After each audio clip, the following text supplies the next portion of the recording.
I wear a monitor. I wear a smile. I wear excitement.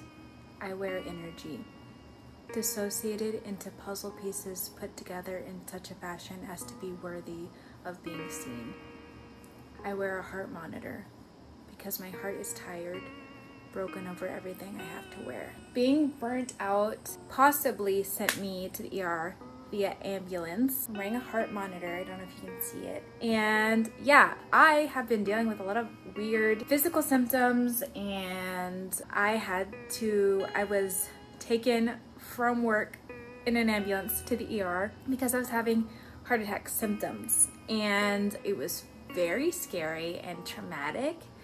And I got there and they're like, oh yeah, you're fine. You're totally good. Which, for context, I have chronic pain, chronic fatigue, I have issues. I've been having heart palpitation episodes, and this is kind of what started it, was having really severe heart palpitations and chest pains, and like I couldn't breathe and I couldn't move and I like fell over. And so I've been doing research on my own. I just did a test today for they did an ultrasound of my heart, and now I'm wearing this beautiful heart monitor for 2 weeks to see if anything is actually wrong with my heart. But in the meantime, I've been doing a little Googling, I've been doing a little research, because these episodes are getting so debilitating that I'm having a hard time focusing, hard time going out by myself, because I'm afraid I'm going to experience an episode by myself in public. It's just been really scary, and I've come to the conclusion that whether this is a physical issue with my heart, either or, I think that it is definitely connected to burnout. And this is part of the reason I want to make this video, because there are a lot of resources for burnout in the context of a work situation. Like you're a high-powered executive and you're working 8 hours a week, and then your body stops working because your body's stressed and you need to relax more. Or you're a mom, you have 4 kids, you could never get any time to yourself, you're super busy, and then your body starts shutting down, you start experiencing anxiety, lethargy. So a lot of times when people talk about burnout, it's in a work context, or maybe even a school or a family context. But my burnout has come, I believe, from 10 years of living with chronic pain and fatigue, and 10 years of having to perform and pretend to be okay in situations where I'm really not, and just constantly pushing down the feeling that I don't have enough energy to live my life the way that I'm expected to live it. I've had to live these last 10 years as if I have, when I go to work, I have to act normal. I can't show how much pain I'm in or how much fatigue I'm experiencing. Even now, I have so much pain right now, and I have to kind of get it together to make a video. And the last week, so I took a week off of work after that ER visit. I've been to the ER 3 times in the last month with this issue, and each time they're like, we think your heart is pretty much fine. Which is honestly, the frustrating thing about this is I would almost rather have it be a heart attack. I know that sounds horrible, and I'm sure if you've experienced a heart attack, you're like, what are you talking about? But I've lived my whole life experiencing this thing where it's I go to a doctor and I'm like, hey, I have this thing, and they're like, oh, you're perfectly healthy. And I'm like, well, I'm actually not, because it's debilitating and I can't work, I can't exist in the way that I want to exist. And they're like, well, you're fine. So, and then they kind of look at me like, what do you want from me? And part of understanding burnout and trying to recover from it is sort of taking back agency over my life, because while I do still trust the medical system in a lot of ways, I have been let down by it many times. And when I go to the hospital, every time I had an episode like this, Google's chest pains, heart palpitation, can't breathe, go to the hospital. So I did, because that's the responsible thing to do. And each time that happened, they didn't see anything concerning, which is crazy, because I felt like I was dying. I literally felt like my body was shutting down and I was dying, which is fun. I love that my body can just do that. I can just feel that, and it's wow, that's so, how amazing our bodies that we can just feel that. It's great. The last week, I have been really intentionally researching and trying to understand what burnout is and how to recover from it, because at this rate, this is not sustainable. I am dealing with so much dizziness, heart palpitations, fatigue, all of this, and it's limiting my capacity to do anything that I want to do. And I'm a little bit stuck between a rock in a hard place. Wait, is that the phrase? I don't know. If I take time to intentionally rest, it triggers depression. And then if I do anything, it triggers panic. So I go back and forth between the two. I'm on a waiting list for therapy, and then my neurologist appointment was delayed 2 more months than it already was. So at this point, I kind of feel like I'm pretty much on my own. Like, I am looking for resources and stuff. I am broke.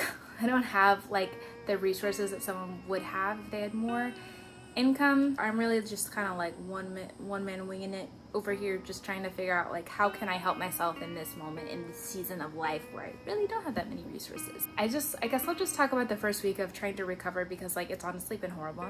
It's been so bad. If you guys don't know, I had a neurological collapse when I was 13, 14. Basically, I had a bunch of neurological issues, was couch bound for 4 years, could not talk very well, think very well. I didn't really have my own thoughts. I don't remember caring about things. It was a whole thing.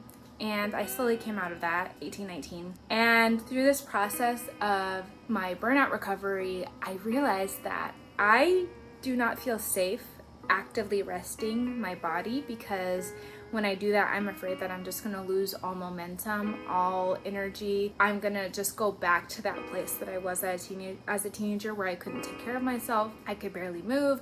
Walking was difficult. And that is so terrifying to me, that my body's like, you cannot rest. You cannot lay down. You cannot actively try to recover, because that's scary, and that feels like how we felt as a teenager. This week, I've been laying down a lot, and I've been meditating a lot, and I've been staying off my phone, limited social media screen time, and I've really just been trying to reconnect with myself. I'm experiencing a lot of panic and a lot of sadness, I would say. Yeah, it's great.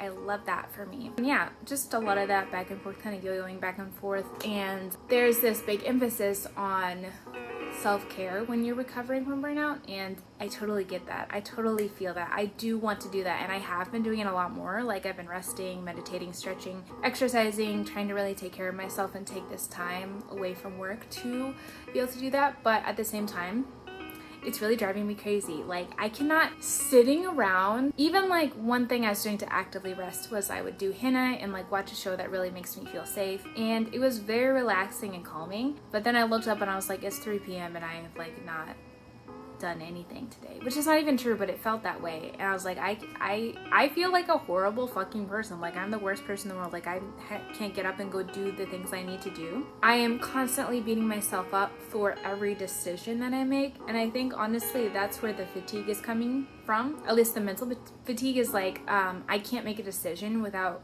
bashing myself really, really, really hard over and over again for a simple decision like, oh, I'm gonna sit down and record a video. I could be doing a million other things right now, but I want to do this. And I don't know, I've begun to unpack my self-hatred and the negative self-talk that I always have, but this is really difficult for me to really not accept that voice as reality when I'm dealing with this sort of like physical, psychological, neurological burnout, because it's like, my body is not capable of doing the things that I want my body to do. And I'm experiencing a lot of rage and frustration and anger and sadness and grief. And I feel like I'm almost grieving all of my neurological collapse as a teenager. And I've never really been able to, because it's just like, I can't touch that subject. It's so fucking scary to think about, so I've never really processed it, because I didn't know how to. Like, it's like scary. Let's not think about that. And I think that's catching up to me, like, in a big way, and it's really scary. I don't really know what to do besides what I have been doing, which is just being really gentle with myself, at least with the things that I do. Mentally, I'm not being that way, and okay, I'm even beating myself up for not being able to not beat myself up. Like, what does that even mean? Like, I can't, it's a self-fulfilling prophecy. I can't get out of this loop whenever just feel so fucking horrible in my body. Like, I feel horrible. Like, I have a pounding headache. My shoulders are on fire. My knees hurt. Like, it's hard to feel positive about anything. It's hard to be like, oh yeah, well, you rested today and you wrote a poem and you did some homework and you did dishes. It's like, I still feel like shit. So like, what does that all matter if I still feel this way? If I still feel fucking horrible, what does it matter? What does it matter anyways? I'm really struggling to know how to handle my burnout recovery because I know that I've only been doing this for like 5 days, and I know that it gets worse before it gets better, but I'm done. I'm done recovering. Like, I would like to move on, and I would like to get the energy that I used to have back, because this is not fun. I can't relax, and I'm having to relax. Like, my body, I feel like my body is forcing me to learn how to regulate in real time, because like I've been ignoring it for years, and now I just have to do it because my body is literally screaming at me and making me feel like I'm dying by just like going to work. And it's like another layer of disability, which is like, yeah, you have physical disability, and now you have a mental disability, where if you go into a very normal ass situation, you could have a panic attack and think you're dying. What are you supposed to do about that? Like, when the thing happened at work, I was not triggered by anything. Nothing bad was happening. I was having a great day. I was hanging out. It was fun. I felt like I was doing a good job at work, and then boom, this heart palpitation episode, I felt like I was having a fucking heart attack. I thought I was dying. I quite literally thought that I was dying, and the people around me also thought I was dying. It looked like I was dying. Went to the ER, they're like, oh, yeah, you're fine. You're fine, and why are you here? And it's almost like the gaslighting is like, it's not gaslighting, because it's like, yeah, they're running these tests and they're showing me like, yeah, you're not having a heart attack, you're not dying, but it's like, I almost have to gaslight myself into being like, oh, well, you're not feeling how you're feeling, which is so weird, because like I'm really good at gaslighting myself. So I'm like, oh yeah, I'm just crazy, and I'm doing this for attention, and I'm fine. And like, I could do that, but then everything gets worse every single time I do that. Every single time I suppress and just pretend, everything gets worse. So I am so fucking angry about this whole situation, and honestly, talking about it on camera is helping, because I feel like I'm getting all these fucking emotions out. Like, I'm so upset. I'm so angry. I don't know if you can tell, but like, this is not a situation that I am mentally prepared to deal with. What I'm doing right now is just doing a lot of active resting, a lot of self-care, a lot of away from screens, and just truly trying to feel my emotions. And I think the other thing that my body is forcing me to do, one, it's forcing me to learn how to regulate myself in real time, because I'm having these weird fucking panic attacks where I think I'm dying. I have to regulate my body, because I can't be going to the ER every other day. Like, it's not sustainable. But also, I think the other thing that it's forcing my body to do is look for human connection. I've been realizing I've had so little energy throughout this whole process in the last week, and things that give me energy are being creative and spending time with people, and like doing social events and connecting with other people. So I've been so social lately, still working on making friends in the new city, but like, I've gone to a dancing event. We did swing dancing with a bunch of strangers. That was fun. I'm going to church, this like Universalist Unitarian church, which is very like liberal and accepting, and I love that, and I'm making friends there. And I'm also going to a line dance this evening. And it's because my body literally is like, this is when I feel good. It's when I'm having fun with other people, when I'm connecting with other people, which is crazy, because I also feel so horrible. I just want to go to bed and like do nothing, but it's what gives me energy. Like, I went to a Sapphic beach party like a week ago. I had the most energy coming back from that I've had in like months, because I was talking to people all day. And I think that's something I'm learning about myself, is I'm definitely an extrovert, and I definitely need that human connection, even if I'm awkward, even if like I don't know what I'm doing. It's really important. So I'm very frustrated and angry, and I feel very gaslighty towards myself in this whole situation. But I did go to the ER, and not just like drove myself there, like an ambulance came and they had to put me in a stretcher because I couldn't move, and I thought I was dying. So that was fun, and it's given me, I would not say it's given me a new lease on life. I thought I was dying 100 times. Like, my anxiety is so good at that. It's like, oh no, yeah, we got this. We know how to make you think you're dying. Like, it's my full-time job. So I think the other thing is just like realizing that my body has been in fight or flight mode for years, for like 10 plus years, and it's done doing that. Like, it can't keep doing that. Like, it's just really, again, it's not sustainable. My body is breaking down. My body is telling me to stop doing that, which is like, okay, I guess I have to figure that out on my own, because again, resources and money and everything else. So I'm sorry if this whole video sounds like I'm just complaining. Honestly, I am. That's what my channel is for. I have a whole video about why complaining is good.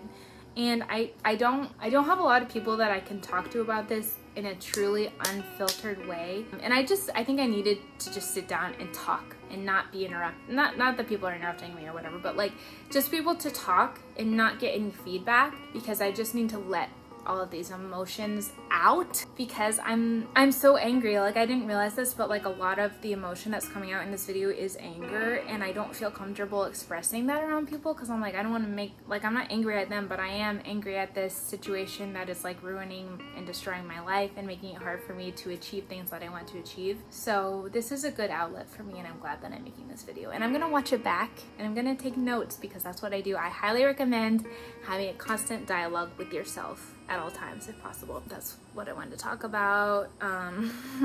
Not dying, apparently. Hopefully we're gonna see. Thank you so much for watching. My OCD wants me to keep talking until it's 20 minutes, because that sounds like a safe number to me.